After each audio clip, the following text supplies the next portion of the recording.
Tanggal lahir Bogor 11 Januari 1979.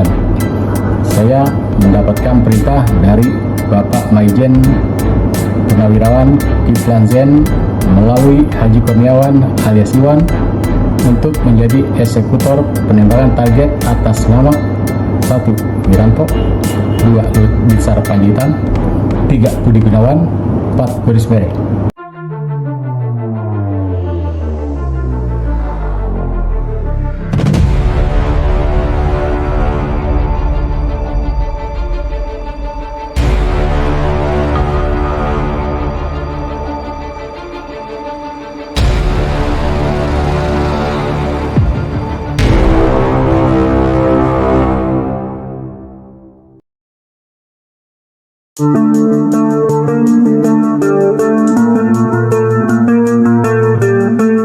Ngeri, donatur rencana pembunuhan 4 Jenderal Habil Marate kini jadi pendukung Anies.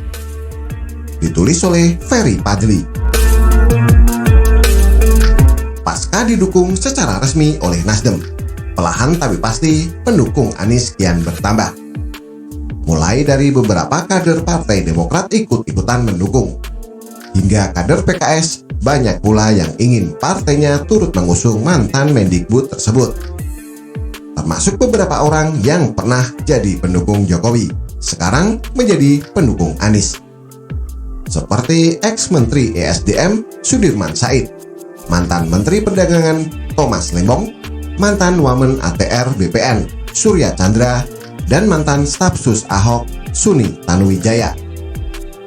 Hanya saja kalau dilihat dari latar belakangnya, 4 nama itu mendukung Anies bukan karena ex-gubernur DKI tersebut berprestasi, tapi lebih kepada karena sakit hati pasca didepak dari kursi menteri dan wamen oleh presiden. Sedangkan Suni Tanuwijaya memang sudah lama pecah kongsi sama Ahok, yang manakala itu ia cawe-cawe atau main belakang dengan M. Sanusi, sebelum adik kandung M. Taufik itu diciduk KPK terkait kasus suap reklamasi. Namun dari sekian banyak pendukung Anies tersebut, ada satu nama yang paling menarik untuk dibahas, yaitu Habil Marate. Kenapa menarik? Berikut ceritanya.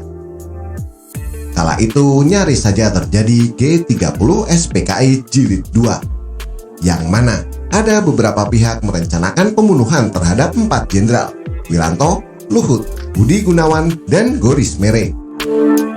Kepolisian mengungkap pengakuan para tersangka terkait kepemilikan senjata api ilegal dan rencana pembunuhan tokoh nasional dan 1 pimpinan lembaga survei. Para tersangka mengaku mendapat instruksi langsung dari tokoh militer Kiflan Zain untuk menjadi eksekutor pembunuhan. Motif mereka mau melakukan pembunuhan itu juga tidak lepas dari politik, yaitu mau melengsarkan Presiden Jokowi.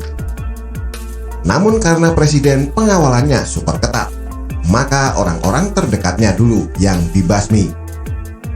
Sebagaimana kita ketahui bahwa keempat jenderal tersebut memang memiliki pengaruh yang besar terhadap Presiden. Seperti Luhut merupakan tangan kanan Jokowi. Dialah yang menjadi bemper atau benteng Presiden dari tekanan berbagai pihak, serta mengamankan berbagai kebijakan pemerintah. Selain itu, Luhut juga bisa diandalkan. Terbukti dengan dia dipercaya menduduki berbagai jabatan strategis di pemerintahan. Sedangkan Wiranto merupakan tokoh senior di politik dan militer, telah teruji dan berpengalaman menyelesaikan berbagai tugas, termasuk di masa genting, yaitu di masa transisi dari era Orba ke Orde Reformasi. Pengalamannya inilah yang dibutuhkan oleh Jokowi dalam memimpin negara. Sementara Budi Gunawan merupakan pemasok informasi penting kepada Presiden. Boris Mere orang yang berpengalaman dalam bidang reserse serta intelijen, khususnya di bidang teroris dan narkotika. Dialah yang merintis berdirinya Densus 88. Boris inilah yang turut mewarnai kebijakan Jokowi di bidang intelijen dan keamanan. Keempat orang ini sebenarnya patut berterima kasih kepada institusi Polri, karena berkat kesikapan anak buah Tito Karnavian waktu itu, mereka selamat alias tidak jadi dibunuh. Eksekusi belum sempat dilakukan. Polisi sudah mengendus duluan rencana jahat pelaku. Hingga mereka ditangkapi satu persatu.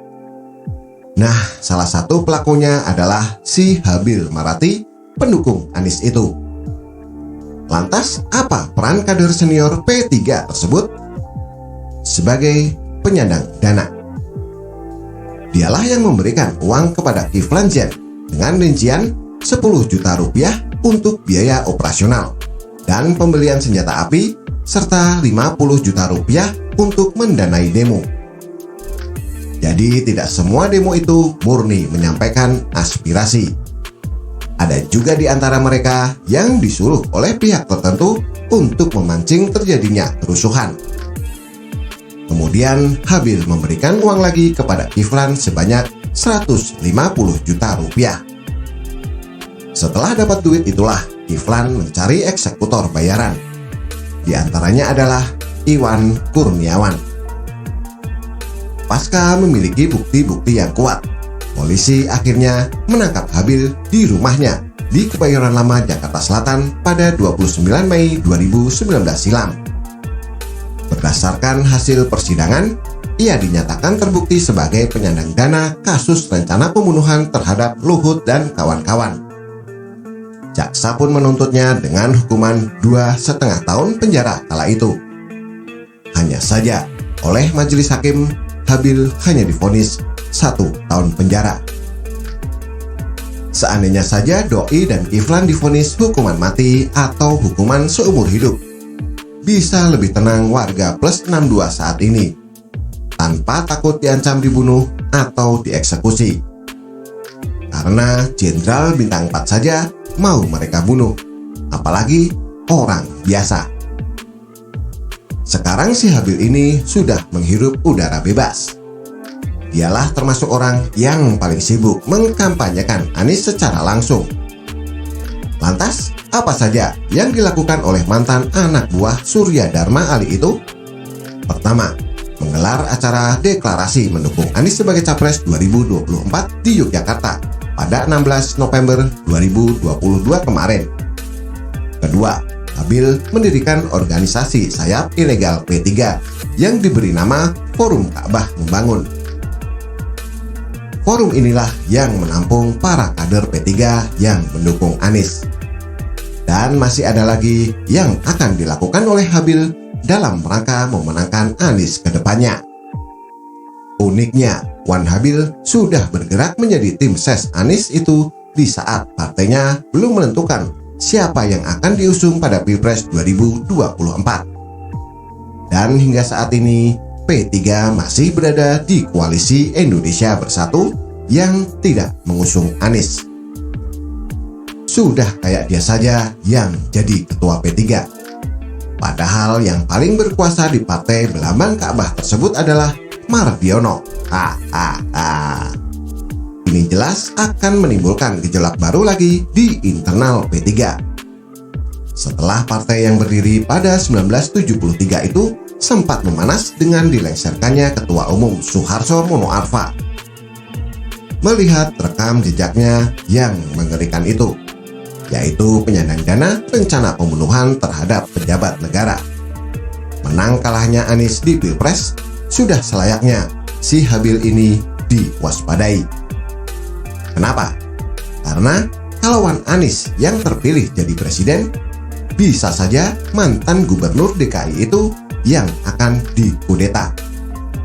Sedangkan kalau lawan Anies yang menang, orang di belakangnya yang jadi sasaran rencana pembunuhan berikutnya. Bagaimana menurut Anda? Silahkan tulis komentar di bawah.